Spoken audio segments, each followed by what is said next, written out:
జ్వరం వచ్చిందని వీధి చివరుండే క్లినిక్ వెళ్తున్నారా? తస్మాత్ జాగ్రత్త. నల్ల కోటు వేసుకున్న ప్రతి వాళ్ళు లాయర్లు కాదు, తెల్ల కోటు వేసుకున్న ప్రతి వాళ్ళు డాక్టర్లు కారు. అందుకే మీకు ఇంజెక్షన్ చేసే డాక్టర్ అసలు డాక్టరేనా, అతను లేదా ఆమె రాసే మందులు నిజంగానే మన బాడీకి అవసరమేనా అన్నది కొంచెం ఆలోచించుకోండి. లేదంటే ఉన్న రోగం పోతుందో లేదో తెలియదు, కానీ కొత్త రోగం రావడం మాత్రం గ్యారంటీగా కనిపిస్తోంది ప్రస్తుత పరిస్థితులు చూస్తుంటే. డాక్టర్ అంటూ బోర్డులు ఉంటాయి, ఆసుపత్రులు వెలుస్తాయి, పక్కనే మెడికల్ షాప్ అటాచ్డ్గా ఉంటుంది, ఆ పక్కనే డయాగ్నోస్టిక్ సెంటర్ ఉంటుంది. ఎవరైనా ఇబ్బంది పడుతూ వచ్చారంటే చాలు, ఇక్కడ ఫీజు కడతారు, అక్కడ టెస్టులు చేస్తారు, ఆ పక్కనే మందులు కొనుక్కోవాలి. వెళ్ళేప్పుడు మిగిలిన డబ్బులను మెడికల్ షాపులో సమర్పించుకుని వెళ్ళడం, పూర్తిగా జేబు ఖాళీ చేసుకుని ఇంటికి వెళ్ళడం జరుగుతూ ఉంటుంది. మరి వీటన్నింటికి అనుమతులు ఉంటాయా అంటే ఉండవు. పోనీ నయం చేయాల్సిన పద్ధతుల్లో రోగాన్ని నయం చేస్తున్నారంటే అది లేదు. అప్పటికప్పుడు నయం కావడానికి హైడోస్ యాంటీబయాటిక్స్ వాడడం, దీంతో అసలుకే మోసం రావడం ఈ డాక్టర్లు చేసే పని.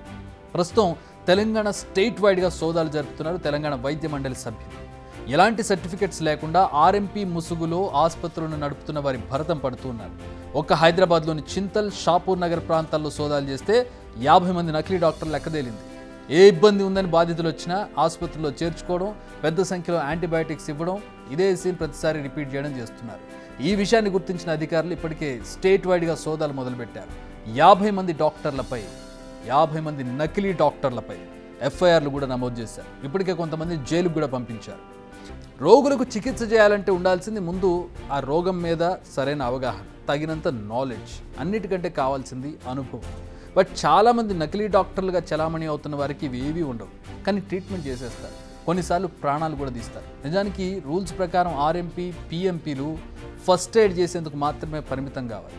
తమ సెంటర్కు ప్రథమ చికిత్స కేంద్రం అని బోర్డు మాత్రమే పెట్టుకోవాలి. కానీ చాలామంది హాస్పిటల్స్ను తలపించేలా క్లినిక్లు ఏర్పాటు చేస్తున్నారు. అందులో 4-5 బెడ్స్ ఏర్పాటు చేసి తామే డాక్టర్గా చలామణి అవుతూ రోగులకు ట్రీట్మెంట్ చేసేస్తున్నారు, సర్జరీలు కూడా చేస్తున్నారు. పసిపిల్లల నుంచి పండు ముసలి వరకు హెవీ డోస్ ఇంజెక్షన్లు, పెయిన్ కిల్లర్స్, యాంటీబయాటిక్స్, స్టెరాయిడ్స్ ఇచ్చేస్తున్నారు. వీటి వల్ల ఉన్న రోగం తగ్గకపోగా కొత్తగా వస్తూ ఉన్నాయి రోగాలు. బీపీ పెరగడం, ఫిట్స్ రావడం, తలదిరగడం, వాంతులు, ఒంటి నొప్పులు కొత్తగా తయారవుతున్నాయి. ఈ టైంలో సరైన ట్రీట్మెంట్ అందకపోతే చివరికి మరణమే శరణ్యం అవుతోంది. చాలా రోజులుగా ఆర్ఎంపీ, పిఎంపీలపై సర్కార్ కంట్రోల్ లేదు. దీంతో వాడకు క్లినిక్ ఏర్పాటు చేసుకుని ప్రాక్టీస్ మొదలుపెట్టి డాక్టర్ అని పేరు పెట్టుకుంటున్నారు. ఏదైనా ఓ హాస్పిటల్లో 4 నెలలు పనిచేస్తే చాలు, తర్వాత ఆర్ఎంపీలుగా అవతారం ఎత్తే వారి సంఖ్య పెరుగుతోంది. ఉమ్మడి రాష్ట్రంలో అప్పటి కాంగ్రెస్ ప్రభుత్వ హయాంలో కొంతమంది ఆర్ఎంపీ, పిఎంపీలకు కమ్యూనిటీ పారామెడికల్ ట్రైనింగ్ ఇచ్చారు. వారిని గ్రామీణ వైద్యులుగా గుర్తిస్తూ సర్టిఫికేట్లు సైతం జారీ చేస్తామని చెప్పారు. బట్ ఇది జరగలేదు. ఆ తర్వాత అధికారంలోకి వచ్చిన బీఆర్ఎస్ ఇదే పని చేస్తామని, కానీ 10 ఏళ్లైనా ఒక్క అడుగు ముందుకు పడలేదు. అయితే రేవంత్ సర్కార్ మాత్రం వీరిపై ఫోకస్ చేసింది. క్లినిక్ పేరుతో ప్రజల ఆరోగ్యాలతో ఆటలాడుకుంటున్న వారిపై ఉక్కుపాదం మోపుతోంది. 3 నెలలుగా ఆర్ఎంపీ, పిఎంపీ ప్రాక్టీషనర్లపై వరుసగా తనిఖీలు చేస్తోంది. ఇదంతా నాణ్యానికి ఒకవైపు మాత్రమే. మరోవైపు తాము ఏ అక్రమాలు చేయలేదంటున్నారు ఈ ఆర్ఎంపీ డాక్టర్లు. వెంటనే ప్రభుత్వం సోదాలను ఆపాలని డిమాండ్ చేస్తున్నారు. తాము ఫస్ట్ ఎయిడ్ మాత్రమే చేస్తున్నామని చెబుతున్నారు. కావాలనే తమపై కేసులు నమోదు చేస్తున్నారనేది వారి ఆరోపణ. ఆర్ఎంపీ, పిఎంపీలు పట్టణ గ్రామీణ వైద్యులు మురికివాడ పట్టణ ఏజెన్సీ ఏరియా లోపల ప్రాథమిక వైద్యం చేసి జీవితాన్ని ముందుకు తీసుకుపోతున్న తరుణంలో ఈ 3 నెలలుగా విచ్చలవిడిగా ఆర్ఎంపీ డాక్టర్లు ఇది చెయ్యొద్దు, అది చెయ్యొద్దు, ప్రాథమిక చికిత్స చేసినా వాళ్ళ క్లినిక్లు పోయి వాళ్ళను కేసులు బుక్ చేసి లోకల్ పిఎస్లో ఎఫ్ఐఆర్ బుక్ చేసి వాళ్ళని జైలు పాలు చేయడం జరుగుతుంది.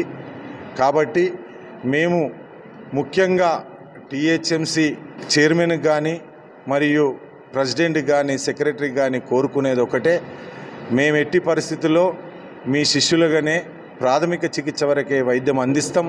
మారుమూల ఏరియాలో, ఏజెన్సీ ఏరియాలో తక్కువ ధరలతోటి నాణ్యమైన వైద్యం ఇచ్చి ఫస్ట్ ఎయిడ్ వరకు చేసి ఆ పిదప వాళ్ళను పంపించేది మీ దగ్గరికే కాబట్టి, ప్రభుత్వ హాస్పిటళ్ళకే కాబట్టి మీరు దయచేసి మా కోరికలను మన్నించి ఈ ఏదైతే దాడులు తనిఖీలు చేస్తుర్రో అవి తక్షణమే నిలిపివేయాలని ఈ సభాముఖంగా ఈ సమావేశంలో తెలియజేయడం జరిగింది. నిజంగా ఫస్ట్ ఎయిడ్ చేసే వారికి ఎలాంటి బాధ లేదు. ఫస్ట్ ఎయిడ్ సెంటర్ కాకుండా క్లినిక్ అనే బోర్డు ఉన్నా, ఆ క్లినిక్లో బెడ్స్ ఉన్నా, లేదా మెడికల్ షాప్స్ ఉన్నా ఇకనైనా వెంటనే తొలగించండి. లేదా నేడో రేపు అధికారులు మీ దగ్గర కూడా వస్తారు, మీ మీద కూడా కేసులు నమోదు చేస్తారు. ఇది ఫైనల్. బిగ్ టీవీ అవుట్లుక్ కథనాలు నచ్చితే వెంటనే బిగ్ టీవీ ఛానల్ ను సబ్స్క్రైబ్ చేయండి.